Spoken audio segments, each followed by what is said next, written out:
পয়সা পয়সা এমন বাজে মন্তব্য করে অনেক মানুষ আছে, দেখবেন তার স্বভাব হলো মানুষের গীবত করা। কোনো কিছু হোক আর না হোক, রাস্তা দিয়ে যাওয়ার সময় দেখলেই বলে, দেখলে মনে হয় এইটা করে আসছে ওইটা করে আসছে, কারণ তার ধারণা সে মানুষটা এইরকম, এই জন্য মানুষকে বাজে মন্তব্য করে। এমন জাতের সুগলখোর আছে না নাই? হাদিস শরীফের ভাষায় বলে সুগলখোর। কি সুগলখোর কোনোদিন জান্নাতে যাবে না। মাদ্রাসায় ক্লাস নুরানির কোলাপান পড়ে, আপনাদের দোয়াই কুমিল্লাতে আমার 6টা মাদ্রাসা, নূরপুরে আমার মাদ্রাসা আছে। এই মাদ্রাসা ছোট ছোট বাচ্চারা হাদিসটা জানে। সুগলখোর কোনোদিন জান্নাতে যাবে না। ও মুসলমান, এই জন্য সমাজের মধ্যে যে মানুষগুলো নিকৃষ্ট, মানুষের ব্যাপারে বাজে বাজে মন্তব্য করে, ধারণা করে কথা বলে, মানুষের ব্যাপারে মিথ্যা রটায়, আল্লাহর কসম এরা সুগলখোর, এরা কখনো জান্নাতে যাবে না। জোরে পড়েন নাউযুবিল্লাহ। 4জন চিন্তা করলেন, চলো আমরা তার সাথে যাই। আমরা যেহেতু 4জন আসছি চুরি করার জন্য, আমরা তাকে যা বলি, আসো আমরা একসাথে চুরি করব, সমান ভাগে ভাগে চুরি হবে। সুলতান মাহমুদ গজনবী দাঁড়ায় রইলেন, আর 4জন এসে ডাক দিয়ে কয়, এ ভাই আপনি কে গো? আমরা 4জন একা আসছি চুরি করার জন্য, আর আপনি একা আসছেন চুরি করার জন্য। আপনার কত পাওয়ার, কত সাহস, আপনি একা একা কেমনে চুরি করবেন? আসেন আমরা একসাথে মিলা চুরি করি। সুলতান মাহমুদ গজনবী বলেন, আমি যে বাদশা আমার পরিচয় দিই নাই। আমি বললাম ঠিক আছে চলো একসাথে চুরি করব। আমি প্রশ্ন করলাম, চুরি করার পর যা কামাই করবা, যদি বেশি টাকা ইনকাম করো ভাগ কেমন হবে? বলে সমান সমান। বলে কেন সমান সমান? তোমার এমন কি ক্ষমতা আছে যে ক্ষমতার কারণে তুমি সমান ভাগ নিবা? তার এমন কি ক্ষমতা আছে যে ক্ষমতার কারণে সমান ভাগ নিবে? বলে আমার অন্য কোনো ক্ষমতা নাই। একজন ডাক দিয়ে বলেন, আমার ক্ষমতা হলো আমি যখন কোনো বাড়িতে চুরি করতে যাই, যাওয়ার সময় কুকুর যে ঘেউ ঘেউ করে ডাক দেয়। কুকুর কি বলে জানেন? কুকুরের স্বভাব হলো, কুকুর যেই মালিকের খাবার খায়, কুকুর সেই মালিককে সাবধান করে দেয়। সেই মালিকের বাড়িতে যদি চোর আসে, কুকুর ঘেউ ঘেউ করে ডাইকা তার গৃহস্থ মালিককে সজাগ করে দেয়। উনি ডাক দিয়ে বলেন, আমার ক্ষমতা হলো কুকুর যখন ডাক দেয়, কুকুর কি বলে আমি সেটা বুঝতে পারি। বলে ভালো কথা, কুকুর যদি মালিককে সজাগ করে দেয় তাহলে তোমার এই ক্ষমতাটা বড় ভালো। দ্বিতীয়জন বলে, আমার ক্ষমতা হলো আমি যত বড় টাওয়ার সামনে যাই, যত বড় বন্দি ঘরের সামনে যাই, আমি যেই কোনো জিনিসের মাধ্যমে ওই ঘরের বড় তালাকে আমি ইশারার মাধ্যমে খুলে ফেলতে পারি। 2 নাম্বার ক্ষমতা। তৃতীয় ব্যক্তিকে প্রশ্ন করা হয়, তোমার এমন কি ক্ষমতা যেটার কারণে তুমি সব সম্পদের অর্ধেক অর্ধেক সমান ভাগ পাও? বলে আমার ক্ষমতা হলো আমি কোনো জায়গায় চুরি করতে গেলে আমি আমার নাকের গ্রাম দিয়ে বলতে পারি এই ঘরের কোন জায়গায় কোন সম্পদ আছে। আছে না? এমন আছে না? তারা চুরি করে, যারা মিথ্যা বলে, যারা মানুষকে ঠকানোর চিন্তা করে, এ মানুষের সঙ্গে কথা বললে আর এলাকার ঘরের সামনে দিয়ে গেলে বুঝবো ঘরের মানুষ সজাগ না ঘুমা। 4 নাম্বার ব্যক্তি বলে, আমার একটা ক্ষমতা আছে। বলে কি ক্ষমতা? বলে আমি রাত্রবেলা যারে দেখি, সকাল হলে তারে চিনি। ঠিক আছে, তারা 4জন জিগায়, আমাদের ক্ষমতা জানলেন, আপনি যে আমাদের থেকে সমান ভাগ দিবেন, আপনার এমন কি ক্ষমতা? ওই ক্ষমতা দিয়ে আপনি আমাদের থেকে সমান ভাগ নিয়ে যাবেন। উনি ডাক দিয়ে বলেন, অন্য কোনো ভাগ নাই, অন্য কোনো ক্ষমতা না। আমি যদি ডান দিকে তাকাই, ফাঁসির গাছের আসামি মাফ হয়ে যায়, আর বাম দিকে তাকাইলে, বাম দিকে যে ব্যক্তি থাকে সেই ব্যক্তি, বাম দিকে তাকাইলে কোনো ব্যক্তির জেলখানার হাজত মাফ হয়ে যায়। বলে মানলাম, তাহলে চলো একসাথে চুরি করতে যাই। তো বাদশারে নিয়ে বাদশার বাড়িতে যাইতেছে চুরি করার জন্য। এমন টাইমে বাদশার বাড়ির কুকুর ঘেউ ঘেউ করে ডাকে। তো বাদশা নিজে জিগায়, বলো তো এই কুকুরটা ডাক দিয়ে কি বলছে? বলে কুকুর বলতেছে, এরে চোরের দল, তোমরা বাড়ির মালিককে নিয়ে বাড়িতে চুরি করতে যাও। এ ভাই, বাদশার কথা যে বলতেছে বাড়ির মালিককে, এখানে তো কেউ বাড়ির মালিক না, আসলে মালিক তাদের সঙ্গে তারা চিনে না। আমাদের সমাজে এমন অনেক মানুষ আছে যারা কোন নরমাল ভাবে চলাফেরা করে, আল্লাহর ওলি হয়ে গেছেন, আল্লাহর বন্ধু হয়ে গেছেন, আল্লাহর খাস বান্দা হয়ে গেছেন, কিন্তু মানুষকে বুঝতে দেয় না। আল্লাহর নেককার বান্দা হইয়া তারা সাধারণ মানুষের মাঝে মাঝে ঘুরে বেড়ায়, কিন্তু আমরা তাদেরকে চিনতে পাই না। এজন্য আপনাদের সবার কাছে আবদার থাকবে, চলাফেরার পথে কোনো বুজুর্গ, কোনো মুরব্বী, কোনো বয়স্ক ব্যক্তিদের সাথে কখনো বেয়াদবি করবেন না। কারণ বেয়াদবির কারণে আল্লাহর ফজল, আল্লাহর রহমত থেকে আপনি বরখাস্ত হবেন। কারণ বেয়াদব মাহরুমে গাছটার ফজলের রব। যে ব্যক্তি বেয়াদবি করে সে ব্যক্তি আল্লাহ তাআলার ফজল আর রহমত থেকে দূরে থাকে। আল্লাহ তাআলার অশেষ রহমত অর্জন করার তৌফিক দান করেন। জোরে পড়েন আমিন। সামনের দিকে গেছে, বাদ দাও, কুকুরের কথা শুনে লাভ নাই, চুরি করুন। সামনে যে বড় তালা দেখা তার ক্ষমতার চোখের ইশারায় তালা খুলে ফেলছে, নাকের টান টান দিয়ে বলছে ঘরের এইদিকে স্বর্ণ, এইদিকে মণিমুক্ত, এইদিকে জহরত, এইদিকে দেড়হাম, সব একসাথে করে ফেলছে। একসাথে কইরা এমন টাইম মসজিদে আযান দিতে সালাতু খায়রুম মিনান নাওম। আযান যখন হয়ে গেছে পুরাত দল চিন্তা করে এখন যদি বাইর হই, মানুষ মসজিদে যাবে, মানুষ মসজিদে যাইলে আমাদেরকে ধরে ফেলবে চোর বইলা, মানুষ মসজিদে ঢুকে যাক, এরপর আমরা বাইর হয়ে যাবে। বাদশাহ চিন্তা করলেন তাহাজ্জুদের নামাজটা আজকে চোরের কারণে পড়তে পারি নাই, কিন্তু ফজরের নামাজ তো ছাড়া যাবে না, ফজরের নামাজের ওয়াক্ত হয়ে গেছে। বাদশাহ বলেন আমি চারজনকে এক জায়গার মধ্যে প্রবেশ করায়া একটা ঘরের মধ্যে আবদ্ধ করে ফেললাম, একটা ঘরের মধ্যে আবদ্ধ কইরা ওই চারজনকে ঘরের মধ্যে আটকায়া আমি আবার ফজরের নামাজ পড়ে পুরা এলাকার মানুষকে, গন্তব্যের মানুষকে ডাকলাম, এই গন্তব্যের মানুষ আসো, আমার বাড়ির মধ্যে চারজন চোর আসছে চুরি করার জন্য, আসো তার বিচার করা হবে, তোমরা দেখবা বাদশার বাড়িতে চুরি করলে কেমন বিচার হয়। চলে গেছেন বাদশার বাড়িতে, বাদশার বাড়িতে যখন চুরি করতে গেছেন ওই সুলতান মাহমুদ গজনবী ডাক দিয়ে বলেন ওই জায়গার মধ্যে থাকা অবস্থায় আমি আমার সব মানুষকে ডাক দিয়া ওই চারজনকে কাঠগড়াতে দাঁড় করাইলাম, আর বাদশা রাজ সিংহাসনের মধ্যে বসে আছে। রাজ সিংহাসনের মধ্যে বৈশা বাদশা যখন বিচার করবে মানুষ বলে দেখছনি এই চারজনের কত বড় সাহস, বড় বাদশার বাড়িতে চুরি করার জন্য আসছে। কিন্তু তাকে দেখতে সবাই রাজপ্রাসাদের যে কাঠগড়া, এই কাঠগড়ার মধ্যে চার চোরের মধ্যে তিন চোর কাঁদতাছে আর এক চোর মুস্কি মুস্কি হাসতাছে। সবাই জিজ্ঞাসা করে এ চোরের দলেরা তোমরা বাদশার বাড়িতে চুরি করেছো, তোমাদের ফাঁসিও হইতে পারে, কিন্তু তিনজন কাঁদতেছে, একজন হাসতেছে, তোমার কি লজ্জা নাই? তুমি কেন হাসতেছো? কারণটা কি? আমাদের সমাজে এমন অনেক নির্লজ্জ বেহায়া মানুষ আছে তারা অন্যায় করার পরেও আবার কত সুন্দর বুক ফুলে সমাজে চলে। আপনারা বলেন এমন নির্লজ্জ বেহায়া সমাজের মধ্যে আছে না? সুদ খায়, কি খায়? সমাজে ঘুরে ঘুরে বেড়ায়, কথা কোন না এলাকার ভিতরে আকাম কুকাম করে, এই সুন্দর এলাকার ভিতরে বুক ফুলে ফুলে ঘুরে, আছে না নাই? শরম নাই, নির্লজ্জ বেহায়া। আল্লাহ তাআলা এগুলা থেকে আমাদেরকে হেফাজত করেন। কোন আমি আমরা এমন মানুষ, আমরা যদি তার টাকা থাকে পয়সা থাকে এত বড় বদ মানুষ হোক, এর লগে বন্ধুত্ব বালা, এর লগে সম্পর্ক বালা। কারণ কি? তার টাকা আছে, এক কাপ চায়ের কাছে বিক্রি হয়ে যান আপনারা মুসলমান। আল্লাহর কসম কোন মুসলমান টাকার কাছে এক কাপ চায়ের কাছে বিক্রি হইতে পারে না। সুলতান মাহমুদ গজনবী জিজ্ঞাসা করেন, তারা তিনজন কাঁদতেছে, তুমি কেন হাসো? বলে বাদশাহ একটা বড় বেইনসাফ করছেন। বলে কি? বলে রাত্রবেলা এক লোকে চুরি করলেন আর এখন আমরার বিচার করার জন্য রাজপ্রাসাদের সিংহাসনে বসলেন। কারণ তার ক্ষমতা হইল সে রাত্রে তারে দেখছে, দিনও তারে চিনছে, এই জন্য হাসে।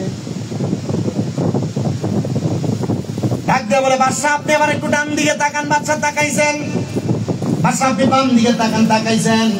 বাদশাহ আপনার যে বিচার মন চাই করেন, তবে ফাঁসি আর অ্যারেস্ট করেন না। কারণ আপনি ডান দিকে তাকানোর কারণে ফাঁসি মাপ, বাম দিকে তাকানোর কারণে আমাদের অ্যারেস্ট মাপ। তো বাদশাহ আবার কি বিচার করবেন এটা আপনি জানেন। বাদশাহ কয় ঠিক আছে, অন্য কোনো বিচার করব না, তোমরা আমারে বলো তোমরা কোন কারণে চুরি করতে আসছো। তারা ডাক দিয়ে কয় বাদশাহ আজকে 2 সপ্তাহ হয়ে যায় আমরা খাবার পাই না, আমাদের বাড়ি বুখারায়। তোমরা যেহেতু খাবার পাই না 2 সপ্তাহ হয়ে যায়, তোমার এলাকার নেতা মানে তোমার এলাকার বাদশাহ কি তোমাদের খবর নেয় না? বর্তমানে না বাদশাহ আলাদা আলাদা এলাকা ভিত্তিক হয়ে গেছে, কিন্তু হযরত ওমর রাদিয়াল্লাহু তাআলা আনহুর জামানায় ফতোয়া হলো কোন এলাকার মানুষ যদি খাবারের অভাবের মধ্যে মারা যায় অথবা চুরি করে, তাহলে ওই ব্যক্তি চোরকে শাস্তি দেওয়ার আগে সে যে এলাকার মানুষ ওই এলাকার বাদশারে ডাক দিয়ে না তার হাতটা কাইটা দাও। বলে কারণ কি? বলে বাদশাহ তার খাবারের খবর নেয় না, বিদায় সে চুরি করে। কথা কি বুঝতে পারছেন আপনারা? একটু মনোযোগ দিয়ে শোনেন বাবা। এজন্য চোরকে মারার আগে খবর নিয়েন চোর কি কারণে চুরি করে, চোরকে মারার আগে খবর নিয়ে এই চোর কি কারণে চুরি করে। কিন্তু আমাদের সমাজে এমন একটা অবস্থা, চোর হইসা গেছে এখন সেক্টর মার্কা চোর। এটা বাবা খায়, ইয়াবা খায়, গাঞ্জা খায়, লাসা খায়। এগুলা খাওয়ার কারণে ইয়াবা, বাবা, পেন্সিডিল এমন নেশার টাকার অভাব হওয়ার কারণে এলাকার ডেক ডেক্সি পর্যন্ত রই দিতে পারে না, চুরি কইয়া লাগে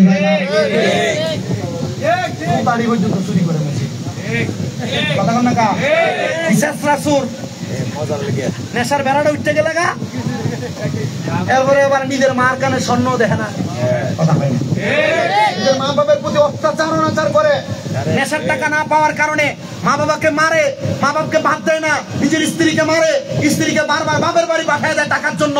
আপনারা বলেন এমন হারামখোর, এমন বাজে মানুষ সমাজে আছে না নাই? আপনারা যে এমন নেশাখোরদের সাথে বন্ধুত্ব করেন, কারণ কি? কারণ নেশাখোরের লোকে বন্ধুত্ব করলে আমার লোক এলাকায় ফিরে ফিরি লাগবে, তারা কইলে চুরিটা লয়ে ধরে নেবে।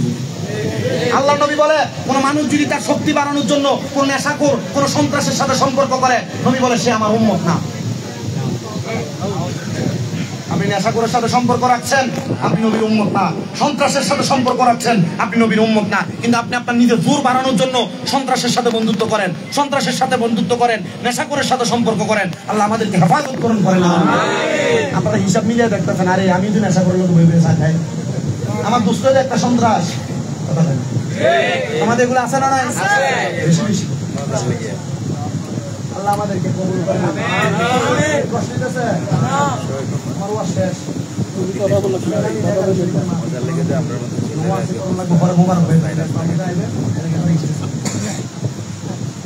আল্লাহ কবুল করেন, পড়েন আমি। একবার মহাব্বতে আমার নবীজির একটা শান পড়েন, এরপর ওয়াজটা সামনে দিয়ে আপনার কষ্ট দিব না। এই হুজুর আইছেন, আই না আই কি তো তাড়াতাড়ি বোনাসনা করতেছি ওয়াজ।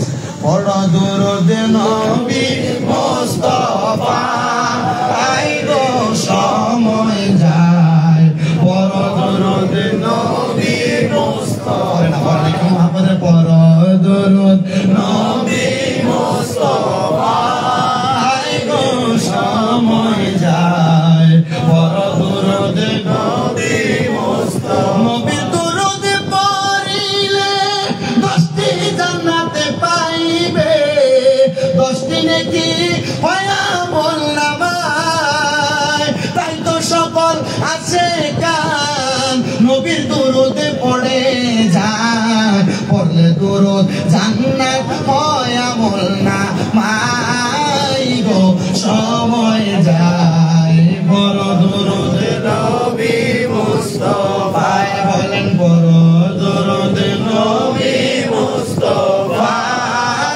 গো সময় যায়, বড় দরুদ নবী মুস্তাফা। নবীর দরুদ পড়িয়া আসে যাও না পাগল হইয়া, নবী তোমায় করিবে উদ্ধার, তাই তো সকল আশিকার নবীর দরুদ পড়ে যায়, পড়লে দরুদ শান্তি সেই জায়গা, আই গো সময় যায়, পড় দরুদ নবী মুস্তাফা, বলেন পড় দরুদ নবী মুস্তাফা, আই গো সময় যায়, পড় দরুদ নবী মুস্তাফা। পড়িয়া গদেরতে বিল্লাল প্রেমেতে হইয়া মাতাল, শৈল কতয় মায়ার জ্বালাতন,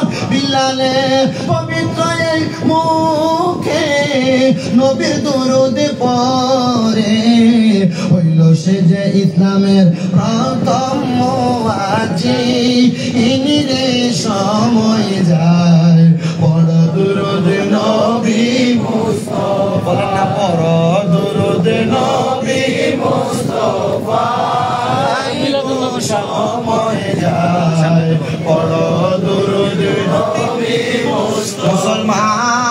মুসলমান সুলতান মাহমুদ গজনবী বলে, তোমরা কেন চুরি করেছ? হুজুর 2 সপ্তাহ পর্যন্ত আমাদের ঘরের মধ্যে কোনো খানা নাই, এই জন্য চুরি করতে আসছি।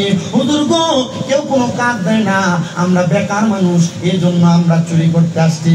সুলতান মাহমুদ গজনবী বলে, তাহলে চুরির দায় তোমাদেরকে শাস্তি দেওয়া হবে না, যাও যাও, আমি সুলতান মাহমুদ গজনবীর বাড়ির মধ্যে রাজপ্রাসাদের মধ্যে তোমাদেরকে আমি একটা চাকরি প্রদান করলাম। হুজুর কি চাকরি দিলেন? বলে তোমরা আমার রাজপ্রাসাদ প্রাসাদরা পরিষ্কার করবা।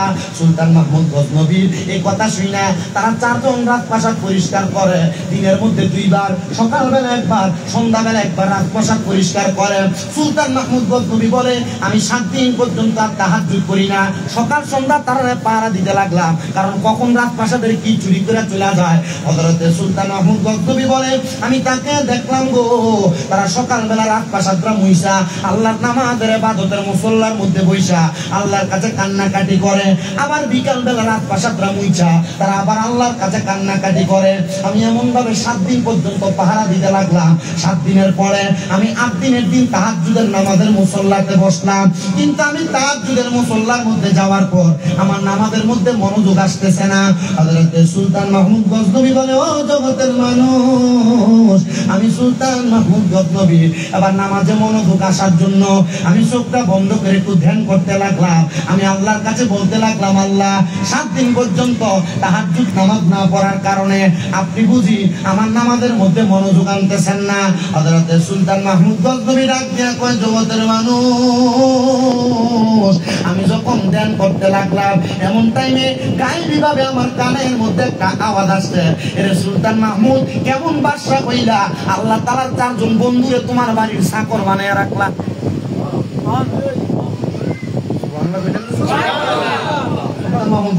আল্লাহ, নামাজ পড়তেছি, আপনার বন্ধু এবং আমার বাদশা বানায় রাখলেন, আর এতদিন পর 7 দিন পরে তাহাজ্জুদ করতে আসছি, আপনি বলতেছেন আমি কেমন বাদশা হইলাম? আমি 4 জন আল্লাহর ওলিকে আমার বাড়ির দারোয়ান আর চাকর বানায় রাখছি। সুলতান মাহমুদ গজনবী আল্লাহর কাছে বারবার কাঁদতেছে, আল্লাহ, আমি কেমন বাদশা? ভাই ভাই থাক, সামনে সামনে না, রাস্তাটা খালি থাক না, দেন কি করবেন আপনারা? যে বাবা লাড়া দিবেন জোরে করে, দিবেল আছে, দিবেল বিছে দিতেছে। সুলতান মাহমুদ গজনবী বলে, আমি এটা কি শুনলাম? আমার গায়েবী ভাবে আওয়াজ দিতেছে, এ বাদশা, কেমন বাদশা হইলা যে আল্লাহর ইবাদত করো, তাহাজ্জুদ পড়তে আসছো, কিন্তু আল্লাহর 4 জন খাস বন্ধুকে তোমার বাড়ির চাকর বানায় রাখলা? সুলতান মাহমুদ গজনবী বলে, আরে অবাক হয়ে গেলাম, বড় অবাক হয়ে গেলাম। আমি আবার মুরাকাবা করতে লাগলাম। সুলতান মাহমুদ গজনবী বলেন, মুরাকাবার যখন নিয়ত করলাম, এই মুরাকাবার মধ্যে আল্লাহর কাছে বলতে লাগলাম, আল্লাহ, আপনি যে আমাকে তাহাজ্জুদের নামাজের মুসল্লার ভিতরে গায়েবী ভাবে আওয়াজ শুনিয়ে দিলেন, আমি আমার সাউন্ড আওয়াজ রেখেছি, আপনি যে আমাকে বললেন আমি তাহাজ্জুদের নামাজ পড়তে যাওয়ার পর আমার বাড়ির মধ্যে 4 জন আল্লাহর বন্ধুকে আমি আমার বাড়ির চাকর বানিয়ে রাখলাম, আল্লাহ বুঝতে পারলাম না, আল্লাহ কে আমার বাড়ির চাকর, আর এমন কোন 4 জন ব্যক্তিকে আমার বাড়ির চাকর আমি বানিয়ে রাখলাম? হযরত সুলতান মাহমুদ গজনবী আমার আল্লাহ তাআলা জানিয়ে দেয় যে 4 জন ব্যক্তিকে 1 সপ্তাহ আগে তোমার বাড়িতে চোর হিসেবে ধরেছ, এই 4 জন 1 সপ্তাহ পর্যন্ত আমি আল্লাহর এত ইবাদত করেছি, এই ইবাদতের কারণে আমি আল্লাহ এখন আর এই বান্দারে আমার বান্দা রাখি নাই, আমি আল্লাহর বান্দা থেকে এই বান্দারে আমি আল্লাহর বন্ধু বানিয়ে দিয়েছি। সুবহানাল্লাহ, মুহাব্বতের আওয়াজে বলেন সুবহানাল্লাহ। ওরে বেলায়েতের মুর্শিদ হইয়া, বেলায়েতের মুর্শিদ হইয়া আসিলেন দিনের নবী, মুর্শিদকে না পাইলে কি আর রাসূল পাবিনি কন্যা, মুর্শিদকে না পাইলে কি আর রাসূল পাবি। ওরে বেলায়েতের মুর্শিদ হইয়া, বেলায়েতের মুর্শিদ হইয়া আসিলেন দিনের নবী কন্যা, আসিলেন দিনের নবী, মুর্শিদকে না পাইলে কি আর রাসূল পাবি কন্যা, মুর্শিদকে না পাইলে কি আর রাসূল পাবি। মুর্শিদ রতন অমূল্য দন ঘোষণা কোরআনে, যদি মুর্শিদ হুজুরি করবে নামাজটাও পরে রে মোহন, নামাজটাও পরে। ওরে পাইবি যদি আল্লাহর নবী, পাইবি যদি আল্লাহর নবী, আউলিয়ার দল পারে যাবি বলেন, আউলিয়ার দল পারে যাবি, মুর্শিদকে না পাইলে কি আর রাসূল পাবিনি বলেন, মুর্শিদকে না পাইলে কি আর রাসূল ওরে বেলায়াতে মুর্শিদ হইয়া বেলায়াতে মুর্শিদ হইয়া আসিলেন দিনের নবী মুর্শিদকে না পাইলে কি আর রাসূল পাবিনি। সুলতান মাহমুদ গর্দবী ডাক দিয়া বলে, জগতের মানুষ, আমি 4 জনকে ডাক দিই না। ও বললাম, হুজুর গো, আপনারা 4 জন 4 দিন আগে 1 সপ্তাহ আগে চোর ছিলেন, কিন্তু 7 দিন আল্লাহ তাআলার এত ইবাদত করেছেন। আমার আল্লাহ আপনারা 4 জন চোর ব্যক্তিরে আল্লাহর বন্ধু বানিয়ে নিছে। এই এলাকার মানুষ আল্লাহর বন্ধু হইতে বেশি সময় লাগে না। আল্লাহর কাছে যদি 5 ওয়াক্ত নামাজ পড়া, তাহাজ্জুদের নামাজ পড়া তওবা করে আজকের মাহফিলের মধ্যে বয়া মিলাদুন নবীর মাহফিলে, আল্লাহ পাকের পেয়ারা বন্ধুর পাক কান্না কোনের মাহফিলে, গাউসে পাকের মাহফিলে বসে যদি আল্লাহর কাছে দোয়া করো, আমার আল্লাহ আমরা আর আপনার গুনাহগুলো মাফ করতে পারে কি পারে না? সুলতান মাহমুদ গর্দবী বলে, আমি বাদশাহী ছাইড়া দিলাম। আমি বললাম, হে 4 জন মানুষ, আমার বাদশাহীর দরকার নাই, আমি তো গত 1 সপ্তাহ আপনাদেরকে আমার বাড়ির চাকর বানায় রাখছি।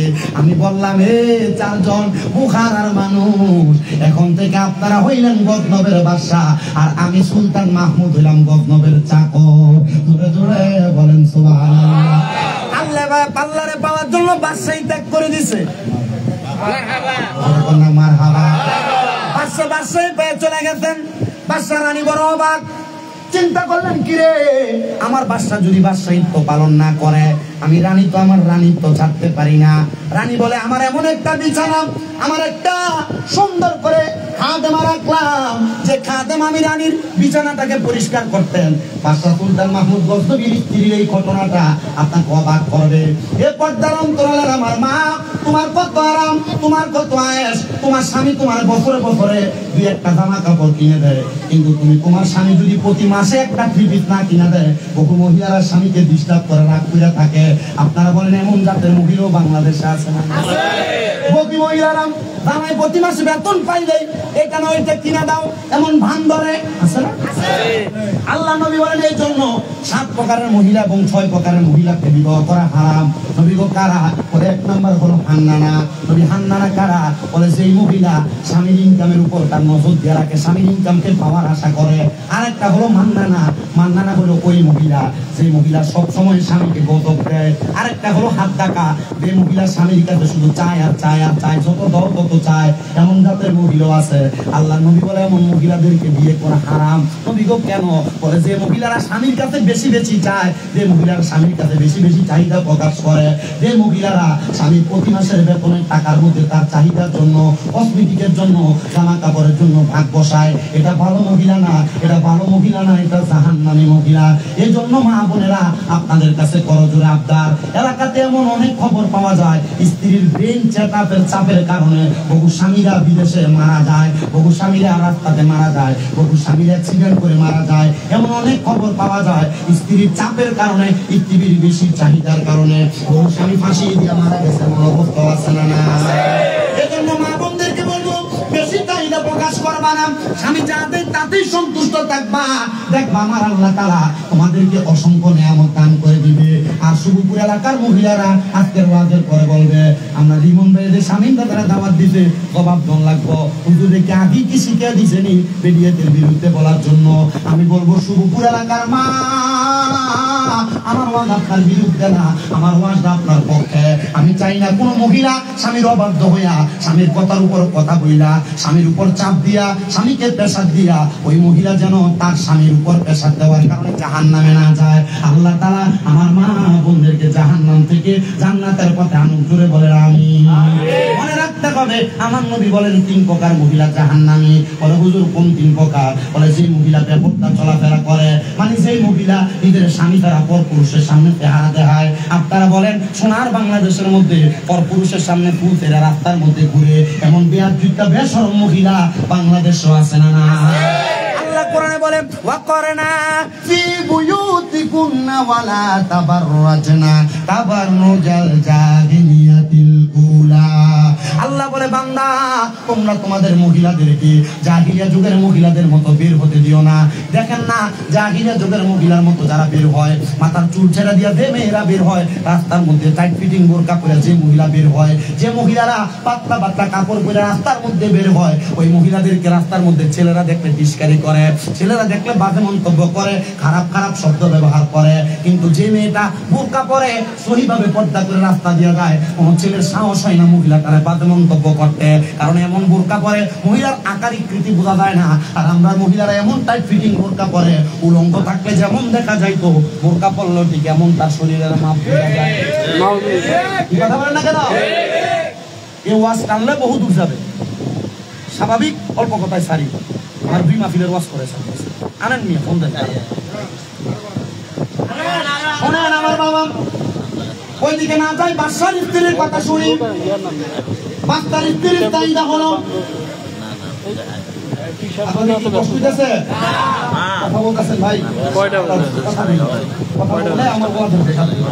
আমি ডাইরেক্ট রানিং কথা বলি, তো রানিং কথা বললে আমার বেকার করে। আমি কিন্তু কুমিল্লার মাহফিল বহুত দিন বন্ধ, এই 2টা আর এটা অনেক দিন পর্যন্ত আমার শহরের মাহফিল আমি বন্ধ আছে। কারণ আমি জানি কুমিল্লার মাহফিল বেশিরভাগ গলির ভিতরে, কিবা গলি চেয়ার 3টা 5টা 7টা দেয়, অথবা বাড়ির গলি, অথবা কোনো বিল্ডিং এর করা এই নিচে জায়গা দিতে হবে। ওয়াজ যদি করা হয়, যে ওয়াজ ধরছি প্রথম থেকে যদি জায়গা বড় হইতো এনে 1,000 মানুষ জায়গা যদ্দূর করছেন দূরে বড় মতো ব্যবস্থা। আলহামদুলিল্লাহ আলহামদুলিল্লাহ। আমার মুসলমান ইমানদার বাদশার স্ত্রী বলেন, আমার নিজের বিছানাটা পরিষ্কার করার জন্য আমি একটা আমার খাদেমা রাখছি, যে খাদেমা আমার বিছানা পরিষ্কার করে দেয়। ওই খাদেমা প্রত্যেকদিন আমার বিছানা পরিষ্কার করে দেয়। সুলতান মাহমুদ গদ্দবী তো দুনিয়াতে নাই, উনি তো দুনিয়ার রাজপ্রাসাদের মায়া ছেড়া দিয়া উনি চলে গেছেন মারিফতের জগতে। ওনার রাজপ্রাসাদের কোনো চাহিদা নাই, রাজপ্রাসাদ দিয়ে দিছে আল্লাহর 4 বান্দাকে। সুলতান মাহমুদ গদ্দবীর স্ত্রী বলেন, আমার বিছানাকে প্রত্যেকদিন গোলাপ ফুল দিয়া সাজিয়ে দেওয়া হয় আমার ওই বিছানার মধ্যে আরাম করার জন্য। কিন্তু ওই খাদেমা তিনি বলেন, আমি 3 মাস পর্যন্ত বাদশার স্ত্রীর বিছানাটা আমি সাজিয়ে দিতাম, কিন্তু 3 মাসের দিন আমার কাছে মনে হইল বাদশার স্ত্রীর জন্য গোলাপ ফুল দিয়ে এত সুন্দর করে বিছানাটা সাজাই, এই বিছানাটার মধ্যে শুইলে জানি কেমন লাগে। আমি খাদেমা আমার মনটা চাই একবারের জন্য বিছানাটাতে শুইতে। ওই খাদেমা বলেন, আমার মনে যেমন ইচ্ছা তেমন কাজ করলাম, আমি বিছানার মধ্যে লম্বা হয়ে শুইলাম, আমার শরীরটা একটু ক্লান্ত ক্লান্ত হয়ে গেছে। আমি খাদেমা মহিলাটা এবং রানীমার বিছানার মধ্যে আমি ঘুমায় গেলাম। ঘুমানোর সাথে সাথে আমার একটা কেমন জানি লাগলো, আমার চোখ লেগে গেছে। এমন টাইমে বাদশার স্ত্রী আইসা আমার দেখা বলতেছে, তোমার এত বড় সাহস, তুমি আমার বিছানার মধ্যে ঘুমাইছ। আরে মাথার চুলগুলার মধ্যে ধইরা বাদশার স্ত্রী ওই রানীমাটা শাস্তি দেওয়ার জন্য নিয়ে গেছে। এলাকার সব মানুষ আসছে, বাদশার স্ত্রী মানে রানীমার খাদেমা, বাদশার স্ত্রীর যে সুন্দর রাজপ্রাসাদের বিছানা, রাজ বিছানার মধ্যে খাদেমা শোয়ার কারণে এই খাদেমার শাস্তি দেওয়া হচ্ছে। এমন ভাবে শাস্তি দেয়, এমন ভাবে শাস্তি দেয়, চাবুক দিয়ে আঘাত করে, চাবুক দিয়ে আঘাত করে। চাবুকের আঘাত খাইতে খাইতে ওই খাদেমা পিঠটা লাল হয়ে গেছে, চোখে মুখে দিয়ে রক্ত পড়ে। ওই খাদেমা এমন মাই খাইতে খাইতে হঠাৎ করে হাসতে হাসতে দাঁড়ায় গেছে। রানীমা বলতেছে, এমন কোন আসামি দেখছনি, আমি তোমার আর পর কান্না করার কথা, কিন্তু সে কান্দে না, সেদিন মুসকি মুসকে হাসতেছে। এ মহিলা, অন্যায় অন্যায় করেছ, মাইর খাওয়ার পরে কান্না করার কথা, তুমি যে কান্না করো না, তুমি যে হাসতেছো কারণটা কি? মহিলা ডাক দিয়া কয়, এ রানীমা, অল্প কিছুক্ষণ সময় আপনার দামি বিছানাতে আমি শোয়ার কারণে আপনি যদি 2 জন চাবুকওয়ালা দিয়ে আপনি আমার পিঠের মধ্যে আঘাত করেন, আমার চোখ মুখ দিয়ে রক্ত বাইর হয়, আমি হাসতেছি এই কারণে, আমি তো সারা জীবনে বিছানায় ঘুমাই না, আপনি সারা জীবনে দামি বিছানায় ঘুমাইছেন। আমি চিন্তা করি দুনিয়াতে আমারে আপনি এই শাস্তি দিচ্ছেন, আপনি সারা জীবন দামি বিছানাতে ঘুমানোর কারণে আল্লাহ তাআলা না জানি আপনার কবরে কত কঠিন ফেরেশতা দিয়ে ফিরায়। আমি এটার জন্য হাসতাছি। জোরে জোরে কি বলবেন আল্লাহু আকবার। কতদিন বাকি আমি জানিলাম না গো আল্লাহ, মরণের কতদিন বাকি, আমার মরণের কতদিন বাকি আমি জানিলাম না গো আল্লাহ, মরণের কতদিন। আর